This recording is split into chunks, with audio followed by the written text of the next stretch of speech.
G'day, how you doing? Adam Williams here from Easy Way Photography.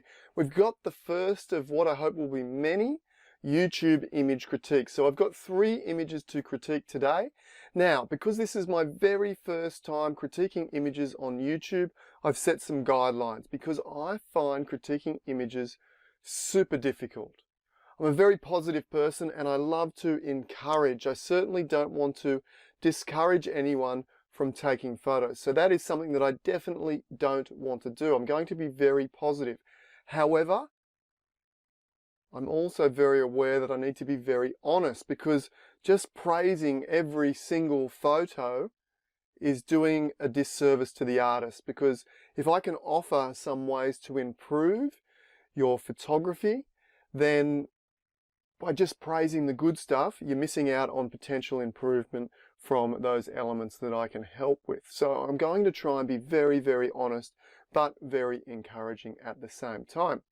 Now, secondly, as part of submitting the images, now if you want to be a part of this, look in the description down below and you'll see instructions on how to submit your images to be possibly chosen for this image critique on YouTube. Now, part of that submission is you need to send me an image, obviously. Details are down below on the sizes I would like for that.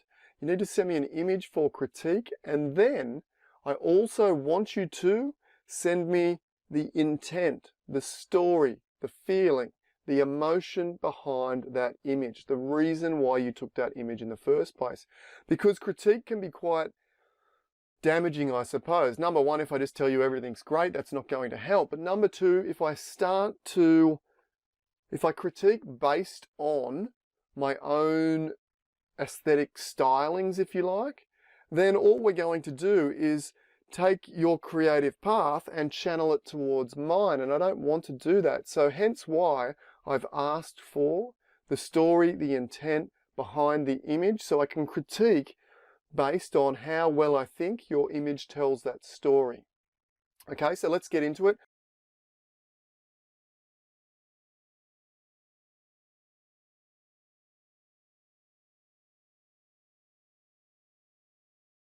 The first image off here, we have Christine Rocha. Hopefully I pronounced that name right. Rocha. Sorry, Christine, if I got that wrong. But let's take a look at this particular image. First of all, we have the intent, the story behind the image. And this one is rather poetic. The eyes are blind if the heart can't see. Don't know. I don't get a real visual about what this image might look like. Okay, now excuse me, the laptop is just down below the camera here, so allow me just to take this in for a second. Beautiful, creative, motion blur style portrait here. And let's just go back to the description. The eyes are blind if the heart can't see. Is Christine referring to the artistic process here? Or is she suggesting that the image should be interpreted with the heart and not so much with the eyes and the mind, you know what I mean, on a literal sense? It should be more emotionally felt than literally interpreted, if you know what I mean. And I think that's a beautiful open statement for this particular creative image. Beautiful motion blur, maybe also some lens blur in there as well. I obviously see a feminine portrait, a female portrait with the black hat on there. Interestingly, I'm getting almost a duality as well. And one of the interesting things about using blur and even darkness in your imagery is it allows a higher level of audience interpretation to take place. Because if we present a high resolution image, it defines the scene much like a dictionary and doesn't leave too many spaces for the audience to interpret the scene, if you like. Whereas blur and darkness, and this image has both of those, is much more poetic because it leaves details out and allows me to interpret the image differently from the literal sense, if you like. I've got a good example of that. Imagine we go on a shark dive. You know, one of those caged shark dives with the big great white sharks? we're going to go on one of those shark dives, but instead of doing it during the daytime, we decide we're going to up the ante and the adrenaline and do it at night time. So we get on the boat, we head out into the reef where the big great white sharks are prowling, and we put on all our scuba gear and we put our respirators in, and the captain says, well, we need to check those respirators, make sure they're working. But there's no sharks around at the moment, so we won't use the cages. Just jump in the water. I'll give you a torch so you can see if any sharks are coming. Just jump in the water and make sure all your breathing apparatus is working. Now, how long after you jump in the water, if indeed you do at all, do you think that you've spotted a shark? Does your imagination tell you there's a shark in the dark shadows and you jump out of that water quick as a flash? What is happening there? There probably isn't a shark in the water, but because you can't see all the detail, your imagination is making up the story, and a very powerful, emotive, fearful story at that. And it's the same in photography. If we don't show all the detail, whether by darkening down or even using creative blur like this, the image in fact can be interpreted on a much more creative, imaginative level by our audience. Okay? This is exactly the story with this image here. It's a beautiful image in my opinion, and what I'm getting, the reason I went off on that tangent, is I'm getting this kind of duality. On the right hand side, if you cover up the left hand side of the image with your hand like so, the right hand section of the image has a very feminine feel to it, to me, okay, that right hand side. But if we kind of cover up a little bit of the right hand side and just left with the more blurry section, I get a more mobster, gangster, masculine feeling from the left-hand side, which is really interesting as well. And that's that level of interpretation that the blur tends to offer. You can see different shapes and make up different stories. As far as critique goes, I have none. I think this image is beautiful, absolutely brilliant, very creative. And the story, well, it's a very poetic, open to interpretation style phrase or sentence for this particular image, and I think they work well because one can hint at stories and the image can hint back, and you can kind of figure out what that might be through both of those. Let's move on to the next. Here we go here, an image by David Perry. And David says about this image, at dawn there was no one around, the lake was still, the early sun was lighting up the mountain ridges, and it was, wow, how lucky am I? We've all had that before, haven't we? When we're standing there going, wow, this is incredible. I can't believe I'm standing here. I wanted to show the serenity of the location and the beauty of the lake, mountains, and brooding sky. A fantastic start to the day. Okay, so have we got a bit of a vision? Have we built up a bit of an idea what this photo might look like? We're going to see some brooding sky, some mountains, a lake. Let's take a look. Okay, once again, just give me a second to really take this in. I have seen these images before, but I haven't really, just for a fraction of a second, I want to take them in now with the statement. Okay, so first of all, let's just duck back. David wanted to show the serenity of the location, the beauty of the lake, the mountains, and the brooding sky. So, serenity of the location. You know what?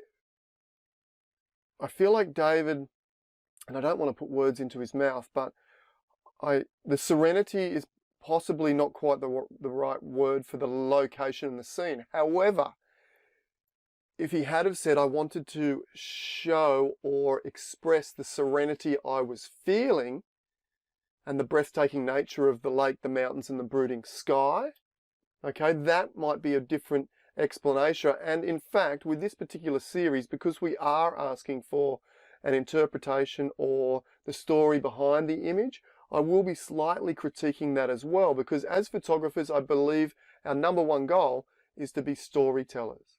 Okay? Storytellers is what we all should be striving for, to be incredible visual storytellers. Now with that, the story behind the image, or the way the artist describes the scene with the text that accompanies that image, should also be, you know, a strong connection to the particular location. Okay, now within this, and I would prefer a more personal statement like, I'm trying to communicate the serenity that I was feeling rather than I wanted to show the serenity of the location. Because I don't think the location is really, I don't think serenity is maybe the best word, because for me, serenity is all about peace and quiet and these kind of words. Whereas I can imagine David's mind might have been in that peaceful, quiet, happy place. Whereas the location itself is not really, it's more about brooding and drama and the intensity of those clouds and the light here than it is about being, described as being wanting to show the serenity of the location, if you like. So just a little hint as in developing that more personal connection, because your personal connection is what's going to make your photography stand out among the millions, hundreds of millions of photos that are posted every day on social media. Okay, it is the photographer that can tell of a higher level of personal connection, of the feelings they felt in the landscape, and communicate those feelings through their imagery, but also through the text, is the photographer that is more likely to stand out and more likely to develop a strong personal style. Okay, so let's just duck back. Slight critique there. Make that connection on a more personal level. And I think David already has as well with this image. Now, as the image, for the image critique itself, there's a couple of little things that I'm thinking about. Rather minor. Up in the top right corner here, this tree is very, very dark. In fact, there's a couple of areas that could be improved right in this corner. The tree, the top very right corner, is very, very dark. There's a little bit of a inconsistency where this dark cloud comes over and then hits a light patch, almost like a light bleed behind the tree there. Okay, so you need to kind of darken the sky up to match the clouds behind those little branches and twigs there. And the last one is this little hole in the tree here, right in the corner, is a rather big distraction for pulling my eye out, because it's a point of very high contrast where we have very bright versus very dark pixels. That is very attractive to the human eye. So my eye goes over there and says, why am I attracted here? What is its significance? And I could be wrong, but I feel like there is no significance to that little hole in the trees there. So maybe clone that out. Whenever I see a jetty in a lake, or a jetty in a lake in particular, my first thought myself as a photographer is I walk straight to the entrance to the jetty and look straight down the jetty and see if that's the shot that I'm after. Because I always love the way the jetties form those leading lines right out, and in this case they would pull you right out to the mountain range with those brooding intense clouds over the top. So I do wonder, and maybe David shot another composition from that location looking straight down the jetty, I do wonder whether the straight down the jetty shot might have been a more simplistic, more powerful way to capture this particular scene. Okay, but I suppose the panoramic vista is more about capturing the wider view of the landscape, and that's maybe what David wanted. So absolutely. So the main critique for me, develop a higher level of personal connection. How does the landscape make you feel? And try and interpret your images to communicate that to your audience. One last one. How are we going? I think I'm rambling on a bit. Hopefully you're enjoying this though. The last one is by Doug Porter, and this one is tough. This is tough because Doug is one of my favorite photographers, and in my opinion, one of the best photographers and visual storytellers in Australia. Okay, so this one is tough for me because let's just jump in anyway. My feelings, Doug says, my feelings when confronted with this scene was really about the land, the farmer, and how they too are artists, with their neatly ploughed fields giving us nice leading lines, leaving that one tree in the red earth which creates the iconic photo opportunity that's impossible to drive by, says Doug. I was having a bit of a giggle then because it reminds me of being back in high school English class where we would be reading a book or poetry or whatnot, and we would go around the class and everyone would have turns of reading out aloud to the class, and I used to absolutely hate it and freak out Number one, because I would always get the words mixed up and get the words wrong and the punctuation in the wrong spots and oh man, just horrible. So I'm kind of confronting those fears a little bit by reading out aloud here. It's not something I really enjoy doing.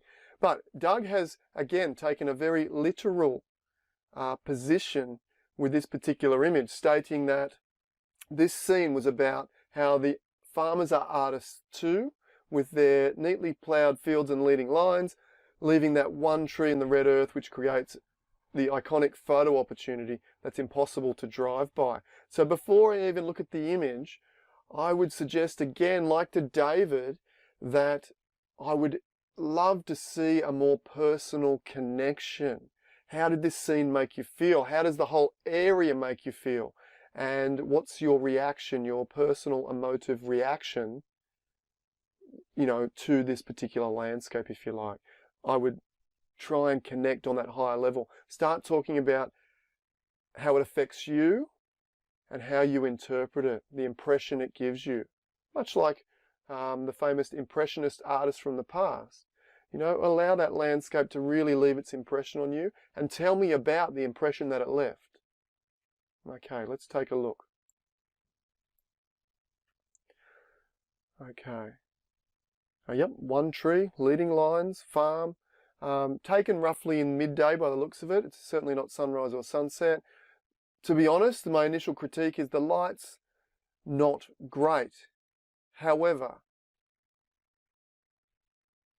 if this is outback New South Wales and they're suffering, the hardships of the drought and the lack of rain, then I wonder, midday sunshine is a beautiful time, is a perfect time to tell a story of the harshness and the drought and the lack of rain, etc., etc. And the beautiful poetry or metaphor, if you like, or symbolism within this image is we have the clouds and we have the fresh rain lying on the fields. So I don't know, if this was from a drought area, maybe the way that drought and hardship affected you whilst you were driving through could be part of the story. Look, maybe it's not at all, but I'm just trying to draw down on that more emotional type of connection. Now, if there was one thing, I guess, that I wanted to give Doug, yourself, to take away, is that you are one of the best storytelling photographers in the country. In my opinion, look, I'll be honest, this is not one of my favorites of yours, but it will suit other people. That's just my read on it. It's not as poetic as some of your other stuff that I absolutely adore. But what I would love you to take away from this is the belief that you are one of the best storytelling photographers, emotive photographers in the country, if not the world. And really back yourself. Don't worry about asking me what I think, because you're already at that level where it doesn't matter what anyone else thinks. Do what you love, create images that you love, and they will be absolutely incredible, just like all of your previous work. If I was to critique on one level, the main thing I would critique is both the image potentially and the story behind it are, for me, a little bit too literal. Yes, the description fits the image quite beautifully. However, you've essentially just told me what was going to be in the photo without telling me how you felt whilst capturing the photo. And that would be much, much more important for me to develop that. And I know you've got it because I've seen your other work. To develop that as a photographer, I believe we really need to drill down on how we're feeling and how the landscape makes us feel in that particular moment. All right, that's it. That's 3 images. I hope I haven't taken up too much of your time. I hope you really enjoyed this. Once again, if you want to be a part of one of the upcoming image critiques for Easy Way Photography on YouTube, take a look in the description and send me over an image and a description, and we'll see how we go with that. Thanks again for watching along. I look forward to seeing you next time. Bye for now.